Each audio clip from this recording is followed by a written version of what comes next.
Okay, it's going to be a review of SummerSlam 2022. So if you haven't seen it yet, two matches that are really worth going out of your way to see. The opener and the main event. Bianca and Becky, they had another really good match. And then with I think Roman and Brock, arguably had their best match ever. And Michael Cole even said it, the best last man standing match of all time. I don't know if that's really accurate, but it's definitely up there. So Roman and Brock, it did deliver, believe it or not. So Bianca Belair, Becky Lynch to open up SummerSlam. I thought this was the right call. They went on early at WrestleMania. They go on early here. This was kind of like 1 year in the making with the whole Becky and Bianca feud. And this was good stuff. I didn't think it was as good as the WrestleMania match, but once again, I feel like from a wrestling standpoint, this was definitely the highlight of the night. The most memorable thing was when Becky actually pulled Bianca's ponytail and then right into the manhandle finish. I thought that was a great near fall. So that was really cool. The finishing stretch was very well executed. So Bianca actually wins clean with the kiss, the KOD, the kiss of death. And really good ending. Becky actually shakes her hand. You get the code of honor there. And then we get probably the most surprising return of the night was actually Bayley. So Bayley comes out. She's got a new look.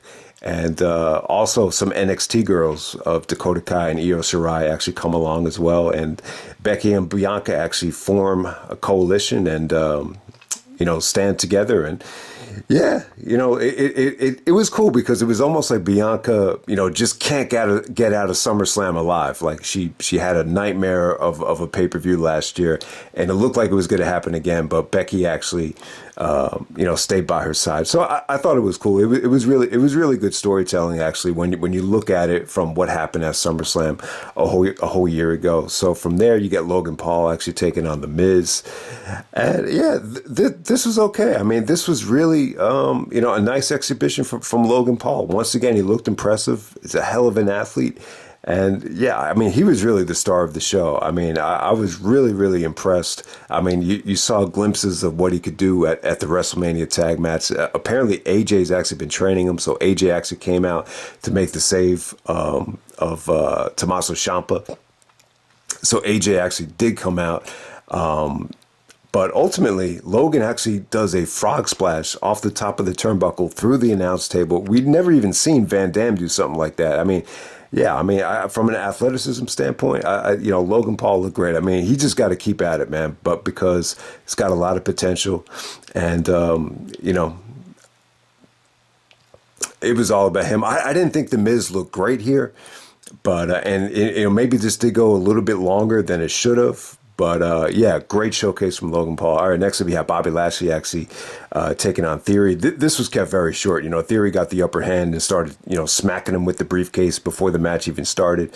But ultimately, Bobby Lashley actually countered the spot where Theory actually torpedoes himself and flips into the ring. He countered that into a gorilla press and then into the Hurt Lock.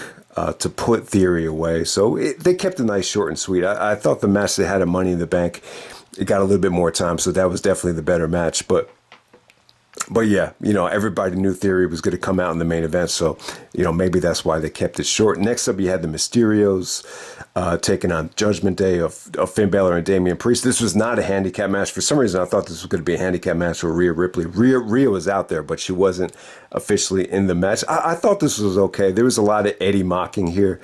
Finn Balor was, mocking Eddie Guerrero and, mocking Eddie with the Three Amigos. At this point, man, I think you just need to let Eddie rest in peace, man. It's been like 17 years. So, but, it was cool. This was more about just Edge returning. Edge comes out of nowhere with all this fire and a new haircut and, makes the save and saves his former SmackDown 6, tag team champion and Rey Mysterio. So, the match wasn't pretty. Rey didn't look spectacular here, but, it was cool to see Edge and Rey Mysterio unite.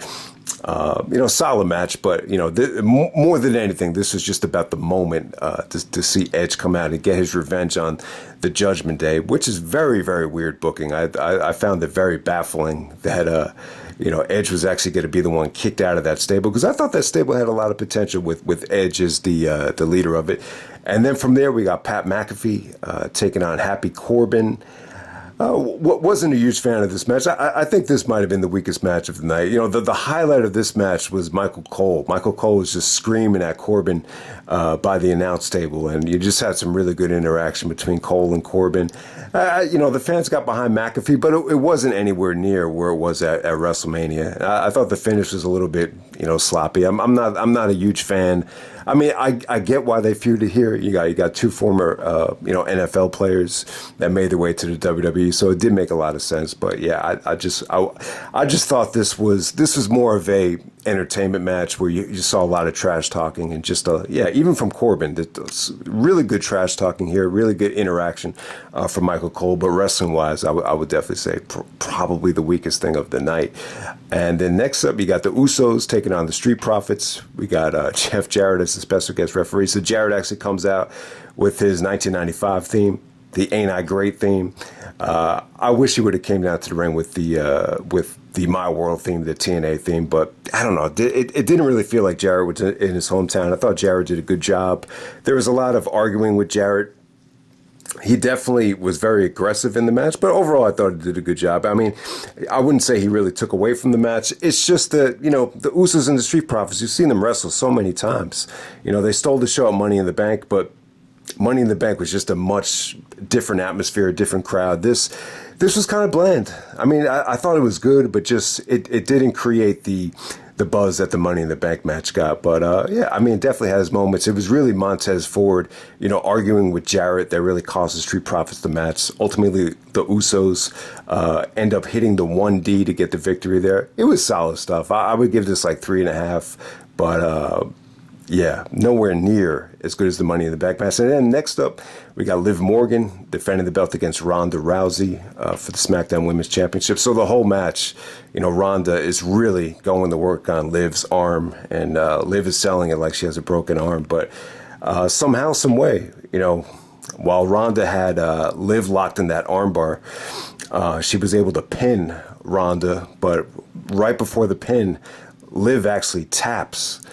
So, Shades of Vengeance 2002 with Kurt Angle and The Undertaker, or, leading up to that program on SmackDown, where Angle actually made Taker tap to the triangle choke. Kind of the same thing happens here.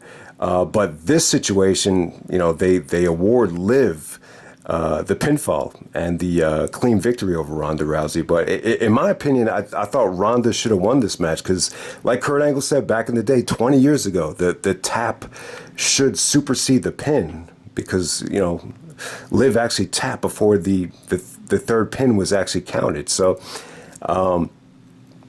it is what it is. But, I thought it was a pretty creative way to get Liv the victory there. So Ronda actually attacks Liv after the match, starts attacking the referees. It was weird. It was like Ronda got heat for the attack on Liv, but once she started attacking the referees, they started cheering her. So it was really unclear as to how the fans, receive Ronda after the beatdown there. And move on to the main event. We got Roman Reigns taking on Brock Lesnar, last man standing match for the Undisputed Championship. It was really, really good stuff, man. So Brock actually comes down to the ring with the tractor. And very similar to the, kind of brought back memories to the classic. I wouldn't say classic, but I'm a big fan of Brock's match against Big Show, the stretcher match, where Brock actually brought down the forklift. So this really reminded me of that. As it was cool stuff, man. Brock actually came down to the ring with the cowboy hat and really embraced being the country boy. It made sense because they were in Nashville. But I'll tell you what, man, the match definitely delivered. This was Brock just bringing his A game. Very memorable match. I mean, too much memorable stuff to go through. I mean, I just thought it was, even before like some of the over the top stuff happened, it was just really, really, good action here, man. And obviously, the most memorable spot in the match is when Brock actually takes the tractor and lifts up the ring. So Roman's actually in the ring as he's lifting it up, and then Roman just drops down out of the ring. And visually, this is something to see. We've never seen anything like this. I mean, you've seen Brock and Big Show take apart the ring, but I mean, the ring, it looked like it was Armageddon out there with just the way the ring looked. So, I mean, yeah, you had Theory come out. Theory really didn't do anything. He just got beat down by both guys. The Usos came out. Usos definitely, were the X factors in this match. And probably my favorite part of the match is when Heyman is just, yelling at Brock. He gives Brock the championship. He's like, I need to protect my tribal chief. He's like, take it. It's been 20 years. So it was really, really cool interaction between Brock and Heyman. And, Heyman took an amazing F5 through a table. So, yeah, but ultimately, Brock is just, there's just so many times where Brock is getting up before the count of 10. So you had some really, really good drama out there. But ultimately, they end up burying Brock with a whole bunch of chairs, tables, and just everything you can name. And even before like the shenanigans started to happen, I mean, just some nasty table bumps with just the regular wooden tables. I mean, I was really worried that, we were going to have an accident there. I mean, the jagged edges from some of those tables were just laying out there. I'm like, man, that could tear apart somebody's eye. You see how sharp, some of those tables were. But yeah, Brock worked his ass off. This is the good version of Brock. This was nowhere near some of those lazy Brock performances that we've seen against Dean Ambrose and Drew McIntyre at very big shows. This is arguably, I hate to say it, and I can't believe I'm saying, this is arguably better than the WrestleMania 31 match. Michael Cole said best last man standing match of all time. You guys know. I'm going to go with Jericho Triple H still over this. I love that match. And, there's been some really good last man standing matches. But yeah, this is definitely up there, man. This is definitely up there. I mean, I think this is another pay-per-view where, it was severely lacking in star power. Riddle and Rollins actually did have a segment on the show, but, because Riddle is injured, I guess they scrapped that match. Kevin Owens, AJ Styles didn't wrestle. He did make an appearance, and Randy Orton's still out as well. So, yeah, it would be just nicer to have some more, star power on these mega WWE pay-per-views.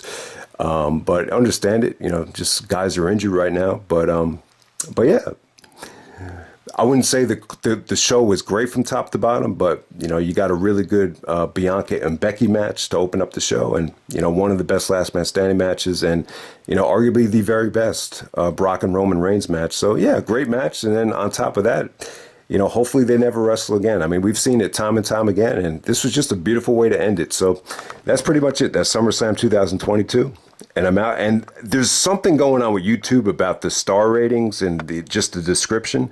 Like, it's not completing. I don't know what it is. This is something going on. So I'm going to actually write out the actual star ratings in the description because of that. So if you see it written out, that's why. There's some kind of glitch going on with YouTube that's what's going on right now. But yeah, that's SummerSlam 2002. Apologize for the lack of energy. I'm not used to being up this late, but it's SummerSlam, and had to do it, man. SummerSlam in July. We've never had it before, so hope everyone enjoyed the show, and I'm out. All right.